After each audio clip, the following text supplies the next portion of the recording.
My brother ruined my life, got my wife pregnant, and now, after being disowned, he wants my help. Especially since I just inherited $2 million. My younger brother, David, has always harbored a deep-seated resentment towards me. If you think it stemmed from jealousy, you'd be wrong. He was the favored child, not me. There was no reason for him to be envious. To give you some context, our mother always indulged David. He was the golden child of our family. She cooked his meals, did his laundry, and even asked me to help him with his schoolwork. I was expected to assist him simply because we were family, but I never received the same consideration. I accepted this as I was quite independent. Perhaps it was partly my fault for always meeting his needs without expecting anything in return. He never helped me when I needed it and only approached me when he wanted something. While I was a quiet, introverted kid who enjoyed studying and keeping to myself, he was loud and rough, just like our dad. I also tend to be straightforward and honest, never sugarcoating things. I believe my mother may have developed a negative perception of me because of my straightforwardness. This favoritism made David the family's darling, and I didn't mind it while we were growing up. However, problems began when he started bullying and mocking me for being different from him. He would tease me about my height and the fact that I wore glasses. He would sneak into my room, read my diary, and then complain to my mom about what I had written. When I yelled at him and complained to our parents about him invading my privacy, they would laugh it off, saying it wasn't a big deal.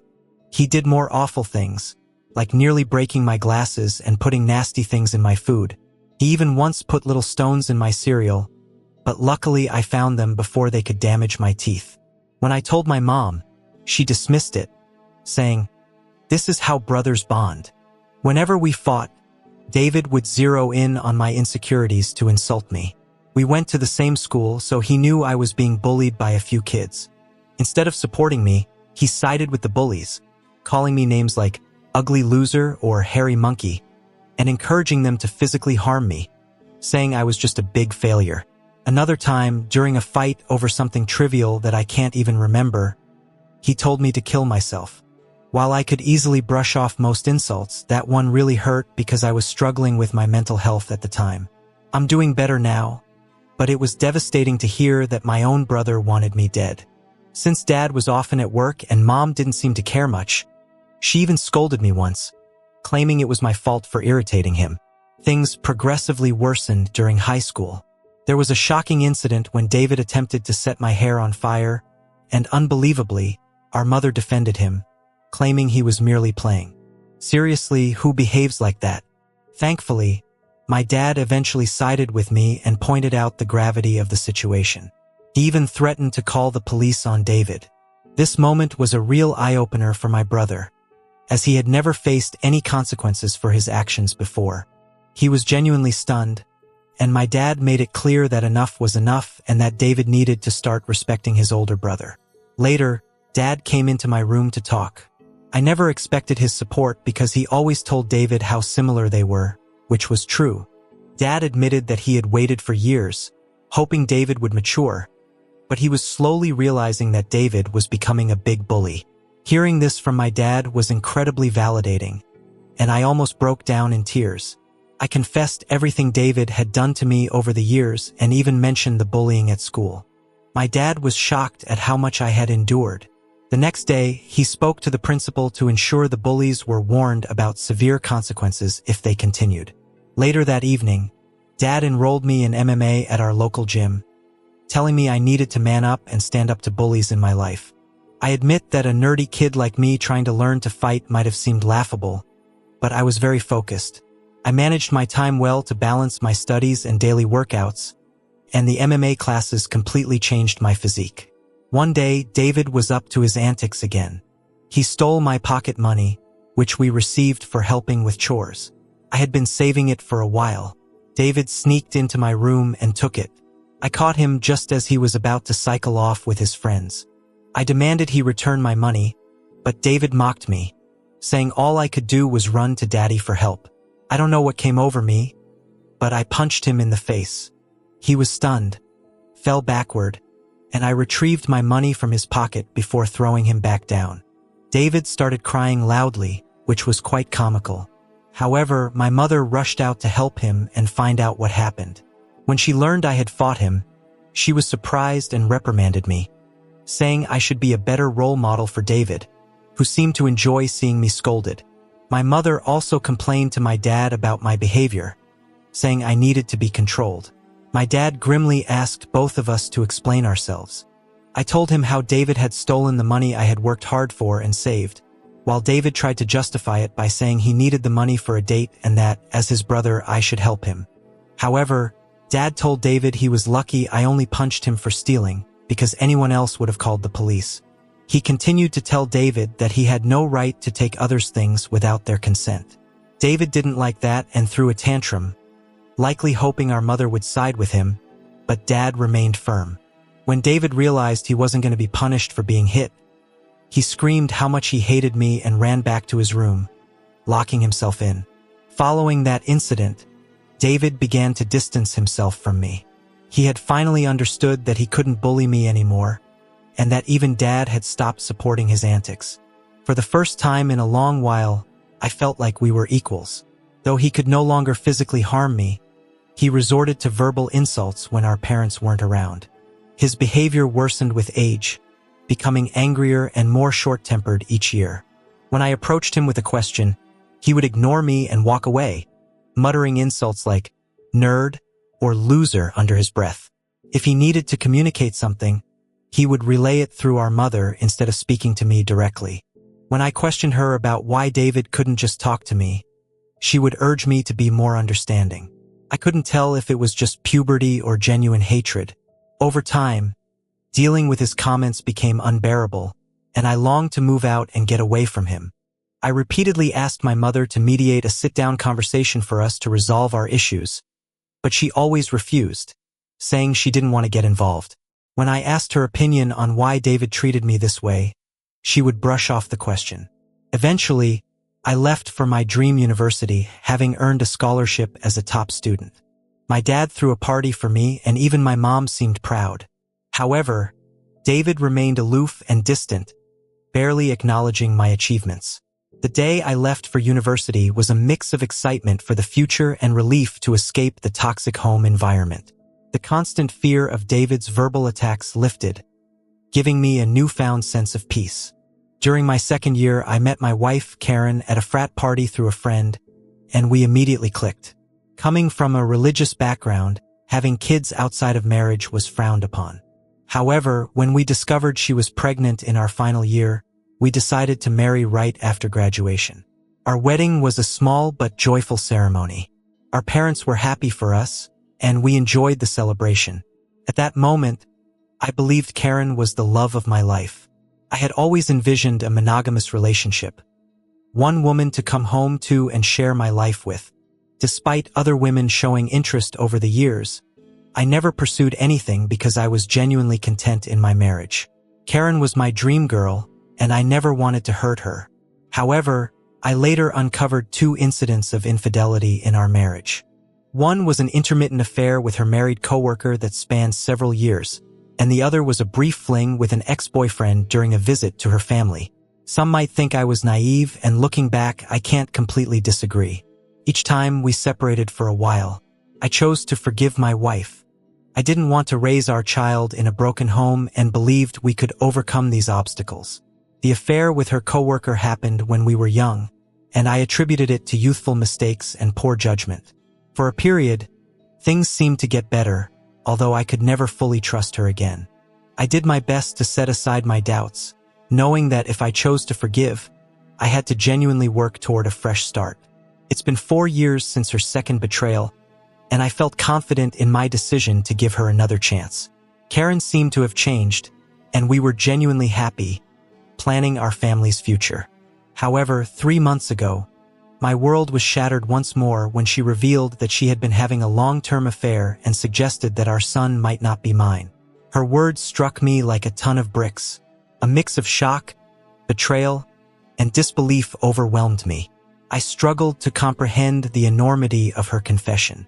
In a daze, I managed to ask why she had kept such a significant secret and how she could have done something so devastating. Her reaction was cold and indifferent, as if she were detached from the pain she caused. Her vague responses left me with more questions than answers. It was a surreal and painful moment, confronting the shattered trust and uncertainty about my own family. I continued to press Karen for the truth because I felt I deserved to know the father of the child I had been raising since birth. Ultimately, she admitted it was David. My eyes widened in shock as I asked Karen what she meant. She explained that she and David had become friends when I introduced her to my family, and she stayed with us from Thanksgiving until New Year's. David, usually cold to me, was warm and polite towards her, which made me glad because I didn't want Karen to feel unwelcome. Karen wanted to be accepted into my family, so she spent significant time with my mom whenever possible. She noticed the rift between David and me and questioned me about it. I opened up about our strained relationship and explained that we might never repair it due to his unresolved feelings. Karen understood but started including David in our outings, hoping it would help us bond. Whenever we planned to watch a movie, she invited David, and we watched whatever he chose. During this time, David and I exchanged a few words, which was an improvement compared to his usual silent treatment. I remember Karen and David hanging out and playing video games together, but I never thought much of it. Karen told me that one day, David opened up to her about his struggles in a recent breakup. Feeling vulnerable, he struck up a friendship with her. She mentioned that he would harmlessly flirt with her when I wasn't around, and eventually, things escalated beyond her control. The vision of my wife and brother sleeping together made me feel sick. Karen confessed that she felt guilty afterward and left him, which matched her abrupt decision to go home instead of spending New Year's with me. Although I tried to convince her to stay, she was adamant about leaving. When we met back at college after the holidays, she was her usual cheerful self, so I didn't question anything. 2 weeks later, we found out she was pregnant. Karen admitted she didn't know if the child was mine or David's, and with no way to prove it, she chose to stay with me, knowing I was the more dependable brother. This was why we got married. My world felt like it was crashing down. The son I loved might not even be mine. I asked Karen if she had been sleeping with David recently, and she slowly nodded. She revealed that they had always stayed in touch because their chemistry was undeniable. They would sneak off to hotels, lying to me about working overtime. She admitted that half of her business trips were actually romantic getaways with him. I asked why she married me if she wanted my brother, and Karen said she didn't want to be the one to break off the marriage. She saw me as a wonderful father to our son and decided to stay. In her words, she made a mistake and didn't know when to stop. I told Karen I was glad she told me the truth, but that I was going to pack up and leave. She started crying, asking for forgiveness and expecting me to yell at her. Instead, I calmly packed my clothes. Karen insisted that if I loved her, I should fight for her, and that mistakes happen in every marriage. When she realized I wasn't going to do anything, she changed tactics, saying our son would be affected by a divorce and that children shouldn't be raised in broken homes. I reminded her that I might not even be the father, which made her cry more and accuse me of being cruel. It seemed like she believed nothing could make me want to leave the marriage. Perhaps it was partly my fault for letting things slide in the past. While I did love her, it felt more like it stemmed from thinking we had a son together and had been together since college. Karen kept insisting it wasn't too late to fix things, but I struggled to believe her and had no patience left. Trust was a major issue, and her words felt hollow. Even if I forgave her, I could never forget she slept with my brother. I've always believed in forgiving mistakes because we're all flawed, but this was beyond acceptable limits. I left her crying on the doorstep and checked into a hotel. The next day, I went straight to my parents and revealed everything about my wife's affair with David, explaining how they had been secretly sleeping together for years. The shock on their faces was undeniable. True to her nature, my mother initially tried to defend David, insisting that her boy could never do such a thing to his own brother. Determined to expose the truth, I asked my parents to remain silent and let me call David in front of them. I instructed them to stay quiet so I could catch David off guard, making him believe it was a private conversation. When David answered the phone, I confronted him about the affair. At first, he vehemently denied it, refusing to accept any responsibility. However, when I told him that Karen had admitted to everything, he started blaming her, calling her characterless. He claimed it wasn't his fault if women were attracted to him and that he was the better-looking brother. I told him firmly that I would expose him to everyone. When David mocked me, saying no one would believe me because he was the golden child, I scoffed at his arrogance and thanked him for confirming the truth, knowing our parents had heard everything. David went quiet and then spluttered, trying to explain himself and salvage his image. My mother, still in shock, demanded an explanation from David. He stuttered through a feeble attempt to justify his actions, blaming everyone else but himself and desperately trying to shift the blame onto Karen. I could see my mother, who had once been protective of her favored son, now felt a mix of disappointment and anger. In that charged moment, I felt a strange sense of vindication. For years, I had endured David's torment. Now the truth was out and the roles were reversed. It was David who stood exposed, his actions laid bare for everyone to see. As David's words faltered, my father, usually reserved in his expressions, couldn't contain his disappointment. He asked me to pass him the phone and began to speak to David. "David," my father began, his voice laden with disappointment. "What you've done isn't just a betrayal of your brother, but a betrayal of this family. You slept with your brother's wife and continued the affair even after they were married.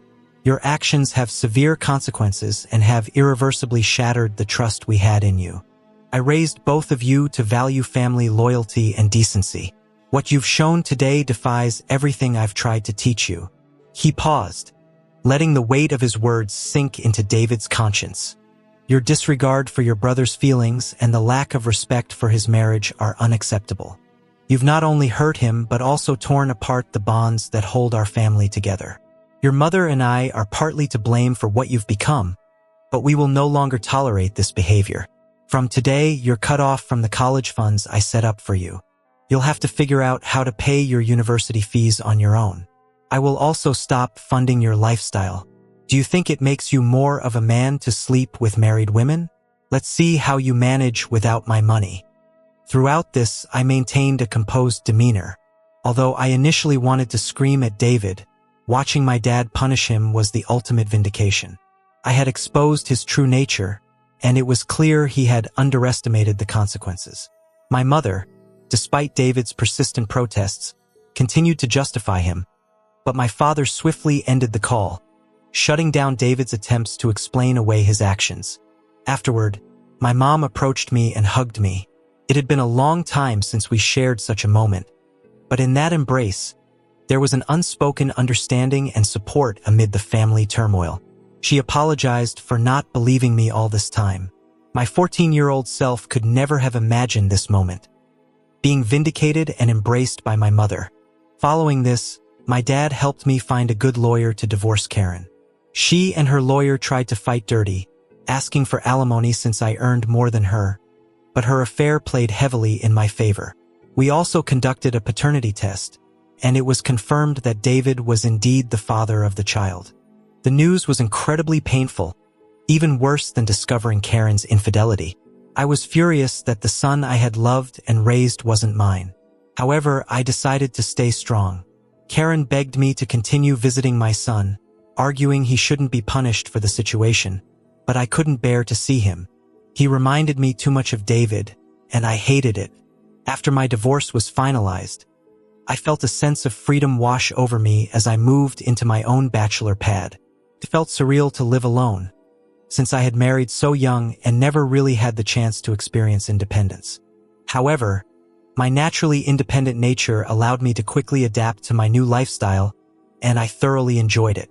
2 weeks ago, my dad called to tell me he was considering changing his will because he didn't want to leave anything to David. My dad is incredibly stubborn, and once he decided to cut David out of his life, he stuck to it. David tried reaching out to our parents and even showed up at their doorstep, begging for forgiveness, but they refused to let him in. Even my mother, who usually gave in to David's tantrums, seemed done with him, though it must have been hardest for her. David never texted me to apologize for what he had done, showing he didn't regret his actions. He was just upset about being cut off from our parents. Dad told me he planned to leave everything to me, ensuring David wouldn't contest it. Later, he would leave David only $1. My eyes widened in shock, as my dad had worked hard his entire life, including his assets, retirement fund, and life insurance. The total came to nearly $2 million. The only condition in his will was that if my dad passed away before my mom, she would continue living in their house, even though ownership would transfer to me. I didn't mind this, as I wanted to care for my mom in her final days. Somehow, David found out about this and, unable to reach our parents, called me yesterday, trying to make amends. He explained how he was struggling with college and that, after Karen discovered the paternity of the child, she had been pestering him for child support. He said he had no money and was looking for part-time jobs but couldn't find anything. He begged me to talk to our family to start fresh, since he really needed my help. I laughed in his face and told him I was done with him. I reminded him that he should have thought about the consequences before sleeping with my wife and getting her pregnant. David argued that I was being unfair and that Karen was also to blame, to which I agreed. I reminded him that I had divorced her, making her his responsibility now. He shouldn't be calling me to complain about her or the child, since these were the consequences of his own actions. David started to raise his voice, but I interrupted, reminding him that he was no longer the favored child in the family, but the black sheep who had slept with his own brother's wife. At that moment, David began to cry, telling me how everyone, including our grandparents and relatives, had turned against him. While this was true, it was no longer my concern. I told him we were done and that he should never call me again, since I no longer considered him my brother. Since then, I've replayed the conversation in my mind. Despite my hatred for my brother, I had never heard him cry, at least not since we were kids. I won't lie, it did hurt me a bit to see him so helpless. So, I guess I'm here to ask if I should talk to our parents about him, or if I would be an ass if I don't. Update 1. Hi everyone. Many of you have been asking why I am no longer in contact with my son, Henry, and some have even called me cruel.